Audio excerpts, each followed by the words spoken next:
Hi traders, welcome back. ഇന്നലെ മാർക്കറ്റിൽ നമ്മൾ ഒരു കാര്യം പറഞ്ഞായിരുന്നു. മാർക്കറ്റ് 2-3 ദിവസം സൈഡ് വൈസ് ആവാൻ നല്ലത്. അതിന് കാരണം എന്ന് പറയുന്നത് കഴിഞ്ഞ ദിവസങ്ങൾ ഉണ്ടാക്കിയ മാർക്കറ്റ് ഉണ്ടായിരുന്നു, നല്ല മൂവ്മെന്റ് തന്നിട്ടുണ്ട്. ഇനി ഒന്ന് റെസ്റ്റ് എടുത്തതിന് ശേഷം മാത്രം എന്ത് ചെയ്യാൻ പാടുള്ളൂ, മാർക്കറ്റ് മൂവ് ചെയ്യാൻ പാടുള്ളൂ എന്നുള്ള ഒരു വ്യൂ ഉണ്ടായതുകൊണ്ടാണ്. കറന്റ് മാർക്കറ്റ് എന്ത് ചെയ്യുന്നുണ്ട്, കറന്റ് മാർക്കറ്റ് നമുക്ക് വേണ്ട അല്ലെങ്കിൽ ഒരു ഹൈയിൽ കൺസോളിഡേറ്റ് ചെയ്യുന്നുണ്ട്. നല്ല സിനാരിയോ ആണ്. ഇനി ഈ ലോ 24,500 എന്നുള്ള ലോ ബ്രേക്ക് ചെയ്തിട്ടില്ല എന്നുണ്ടെങ്കിൽ മാർക്കറ്റിനെ സംബന്ധിച്ച് എന്തായി, മാർക്കറ്റ് ഇവിടെ ഹോൾഡ് ചെയ്ത് 2-3 ദിവസം കൂടെ നിന്നാൽ പോലും ഈ ഹൈ ബ്രേക്ക് ചെയ്യുന്ന സമയത്ത് മേലേക്ക് പോകാനുള്ള സാധ്യത കൂടുതലാണ്.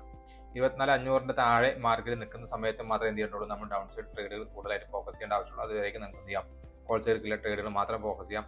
ഇത് നമ്മൾ ഒരു ട്രേഡ് മാത്രമാണ് പ്ലാൻ ചെയ്തിട്ടുണ്ടായിരുന്നത്. 5 മിനിറ്റിന് ക്യാൻഡിൽ നമ്മൾ പ്ലാൻ ചെയ്ത ഒരു ട്രേഡ് എന്ന് പറയുന്നത്, മാർക്കറ്റ് ഇന്നത്തെ ലോ ടെസ്റ്റ് ചെയ്ത സമയത്ത്, ഈ ഒരു ബോട്ടം ക്രിയേറ്റ് ചെയ്ത സമയത്ത് ഇവിടെ നമ്മുടെ ലോസ് പതുക്കെ ഷിഫ്റ്റ് ആയി തുടങ്ങിയ സമയത്ത് ഡൗൺ സൈഡ് വന്നു.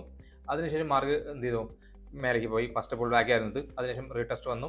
തിരിച്ച് കയറിയ സമയത്ത് ഈ ഒരു ക്യാൻഡിലാണ് നമ്മൾ ട്രേഡ് പ്ലാൻ ചെയ്തിട്ടുണ്ടായിരുന്നത്. നമ്മൾ ആകെ ടാർഗറ്റ് 24,654, അത് കഴിഞ്ഞാൽ ഇന്നത്തെ ഹൈ എന്നുള്ളതായിരുന്നു നമ്മൾ ടാർഗറ്റ് വെച്ചിട്ടുണ്ടായിരുന്നത്. കറക്റ്റായിട്ട് എന്ത് ചെയ്തു, മാർക്കറ്റ് ഇവിടുന്ന് മൂവ് ചെയ്തിട്ട് ഈ ഒരു ലെവലിലേക്ക് എത്തി, ഇന്നത്തെ ക്ലോസിംഗ് എന്നുള്ള ലെവലിലേക്ക് എത്തി. മാർക്കറ്റ് അവിടെ റിവേഴ്സിൽ വരികയാണ് ചെയ്തത്. ഒരു സൈഡ് വൈസ് മൊമെന്റം ആണ് എന്ന് തന്നെ പറയാൻ പറ്റും. കാരണം കഴിഞ്ഞ കുറച്ച് ദിവസത്തെ മാർക്കറ്റിനെ വെച്ച് നോക്കുകയാണെങ്കിൽ ഇന്നും ഇന്നലെയും മാർക്കറ്റ് എന്ത് ചെയ്യാൻ കാര്യമായിട്ട് ഒരു മൂവ്മെന്റും വരുത്താത്ത അല്ലെങ്കിൽ ഒരു മൂവ്മെന്റും തരാത്ത രീതിയിലായിരുന്നു മാർക്കറ്റ് ക്ലോസ് ചെയ്തത്. അപ്പോൾ നാളേക്ക് നമുക്ക് ട്രേഡ് പ്ലാൻ ചെയ്യാൻ പറ്റുന്ന ഏറ്റവും നല്ല മൂവ്മെന്റ് എന്ന് പറയുന്നത് ഈ ഒരു ഹൈയുടെ മുകളിൽ അല്ലെങ്കിൽ ഇന്നലത്തെ ക്ലോസിങ്ങിന്റെ മുകളിൽ മാർക്കറ്റ് വരുന്നതായിരിക്കും. അതിലും നല്ല മൊമെന്റ് അല്ലെങ്കിൽ പ്രീമിയത്തിൽ സ്പൈക്ക് അടിക്കണം എന്നുണ്ടെങ്കിൽ ഈ ഒരു ക്യാൻഡിൽ എന്ത് ചെയ്യണം, ബ്രേക്ക് ഔട്ട് തന്നാൽ മാത്രമേ മാർക്കറ്റ് എന്ത് ചെയ്യുള്ളൂ.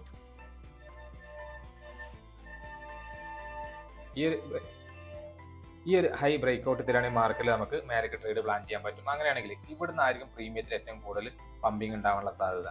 24,760 മുതൽ 800 വരെയൊക്കെ പറഞ്ഞാൽ 40 പോയിന്റേ ഉള്ളൂ. പക്ഷേ 40 പോയിന്റ് ബ്രേക്ക് ഔട്ട് സിമ്പിൾ ആയിട്ടുള്ള ഒരു ക്യാൻഡിൽ 1-2 ക്യാൻഡിൽ ബ്രേക്ക് ഔട്ട് കിട്ടുകയാണെങ്കിൽ 20 രൂപ അല്ലെങ്കിൽ 30 രൂപയ്ക്ക് പകരം 40-50 രൂപ പ്രീമിയത്തിൽ കയറാമെന്നുള്ളതും, മാർക്കറ്റ് ഇതൊരു ഫേക്ക് ബ്രേക്ക് ഔട്ട് തരാമെന്നുള്ളതുകൊണ്ട് മാർക്കറ്റ് ഗ്യാപ്പ് അപ്പ് ഓപ്പൺ ചെയ്ത് പോവുകയാണെങ്കിൽ അതായിരിക്കും മാർക്കറ്റിൽ ട്രേഡ് ചെയ്യാൻ ഏറ്റവും നല്ല സിനാരിയോ എന്ന് പറയുന്നത്. ഫ്ലാറ്റ് ഓപ്പൺ ചെയ്ത് പോവുകയാണെങ്കിൽ ഉച്ചയ്ക്ക് ശേഷം ഈ ഒരു ബ്രേക്ക് ഔട്ട് കിട്ടുകയാണെങ്കിൽ എന്ത് ചെയ്യാൻ പറ്റും, നന്നായിട്ട് മുതലാക്കാൻ പറ്റും. അങ്ങനെയാണെങ്കിൽ നമുക്ക് ഫസ്റ്റ് ടാർഗറ്റ് ആയിട്ട് 24,800, അതേപോലെ 24,850, 24,857, 24,990 എന്നുള്ള ലെവലിൽ നമുക്ക് ടാർഗറ്റ് ചെയ്യാൻ പറ്റും.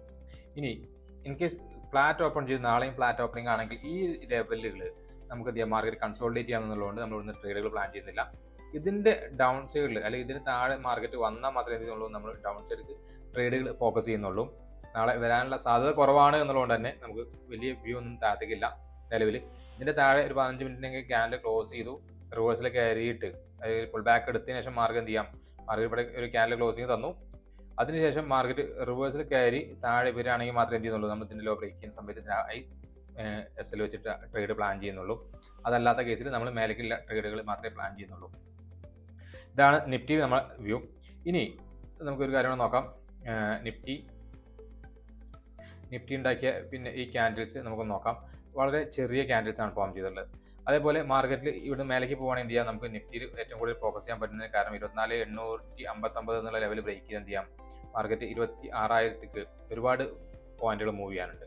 ഇനി നിഫ്റ്റി ബാങ്കിന്റെ കേസിലാണെങ്കിൽ നമുക്ക് എന്ത് ചെയ്യാം, നമുക്ക് ഡൗൺ സൈഡ് ട്രേഡുകളാണെങ്കിൽ കൂടുതൽ ഫോക്കസ് ചെയ്യാം. കോൾ സൈഡിലുള്ള ട്രേഡിൽ നിഫ്റ്റിയിലും ഡൗൺ സൈഡ് ട്രേഡുകൾ നിഫ്റ്റി ബാങ്കിലും നമുക്ക് ഫോക്കസ് ചെയ്യാൻ പറ്റും. അതിന് കാരണം എന്ന് പറയുന്നത് ഇവിടെ നമുക്ക് നോക്കിയാൽ അറിയാൻ പറ്റും, 53,864 മുതൽ ഇങ്ങോട്ടുള്ള ദൂരം എന്ന് 54,400 പറഞ്ഞാൽ 10,600 അല്ലെങ്കിൽ 700 പോയിന്റ് ഡിസ്റ്റൻസേ ഉള്ളൂ. പക്ഷേ അതിന് പകരം ബാങ്ക് നിഫ്റ്റിയിലാണെങ്കിൽ 10,000-2,000 പോയിന്റ് അടുത്ത് മൂവ് ചെയ്യാണ്ട് എന്നുള്ളതും, ഡൗൺ സൈഡ് വരികയാണെങ്കിൽ നമുക്ക് എന്ത് ചെയ്യാം, നിഫ്റ്റി ബാങ്കിൽ ഏറ്റവും കൂടുതലായിട്ട് ഫോക്കസ് ചെയ്യാമെന്നുള്ളത് തന്നെയാണ് നമ്മൾ ട്രേഡുകൾ പ്ലാൻ ചെയ്യുന്നത്. ഓക്കെ, അപ്പോൾ നിഫ്റ്റി ബാങ്കിന്റെ കേസിൽ നമുക്ക് എന്ത് ചെയ്യാം, ഈ ഒരു ലോ 53,150 എന്നുള്ള ലോ ബ്രേക്ക് ചെയ്തു, ക്യാൻഡിൽ ക്ലോസിംഗ് തന്നു, റീടെസ്റ്റ് ആൻഡ് കണ്ടിന്യൂഷൻ ആണെങ്കിൽ മാത്രം എന്ത് ചെയ്യാം, ഡൗൺ സൈഡ് 52,846 വരെയൊക്കെ ട്രേഡ് ടാർഗറ്റ് ചെയ്യാൻ പറ്റും. അതേപോലെ ഇവിടെ ഓപ്പൺ ചെയ്ത് മാർക്കറ്റ് ഈ ലെവലിൽ ബ്രേക്ക് ചെയ്യാൻ എന്ത് ചെയ്യാം, നമുക്ക് മേലെ ട്രേഡ് പ്ലാൻ ചെയ്യാം. അതല്ല ഫ്ലാറ്റ് ഓപ്പൺ ചെയ്താലും ഇതിന് മുകളിൽ ഒരു ക്യാൻഡിൽ എപ്പോഴാണ് ക്ലോസിംഗ് തരുന്നത് അതിനുശേഷം മാത്രമായിരിക്കും എന്ത് ചെയ്യാം, മേലേക്ക് ട്രേഡ് പ്ലാൻ ചെയ്യാൻ പറ്റുള്ളൂ. ഇവിടെ നമ്മൾ നോക്കേണ്ട കാര്യത്തിലേ ഉള്ളൂ, മാർക്കറ്റിൽ ഒരു ഫേക്ക് ബ്രേക്ക് ഔട്ട് തരാനുള്ള സാധ്യതയുള്ള ഒരു ഏരിയ ആയതുകൊണ്ട് നമുക്ക് ഓപ്പണിംഗ് ഇതിന് മുകളിൽ കിട്ടി ഫസ്റ്റ് ക്യാൻഡിൽ പോവുകയാണെങ്കിൽ വെയിറ്റ് ചെയ്യാം, കാരണം പ്രീമിയം പമ്പിങ് ഉണ്ടാവും. അതിനുശേഷം താഴെ വന്ന് ഈ ഒരു ഏരിയക്ക് എത്തി കംപ്ലീറ്റ് ആൾക്കാരുടെ SL എടുത്തതിന് ശേഷം മാത്രം പോകാനുള്ള സാധ്യത ഉണ്ടായതുകൊണ്ട് എന്ത് ചെയ്യാം, ഇവിടെ എവിടെയും വന്നത് റിവേഴ്സ് കയറുന്ന സമയത്ത് മാത്രം നമുക്ക് കൂടുതലായിട്ടുള്ള ട്രേഡുകൾ പ്ലാൻ ചെയ്യാം എന്നുള്ളത് തന്നെയാണ് നമ്മുടെ വ്യൂ. ഏറ്റവും കൂടുതൽ ട്രേഡുകൾ പ്ലാൻ ചെയ്യുന്നത് കോൾ സൈഡിലേക്കാണ്. നിഫ്റ്റിയിലാണ് കോൾ സൈഡിലെ ട്രേഡുകൾക്ക് പ്രയോറിറ്റി കൊടുക്കുന്നത്.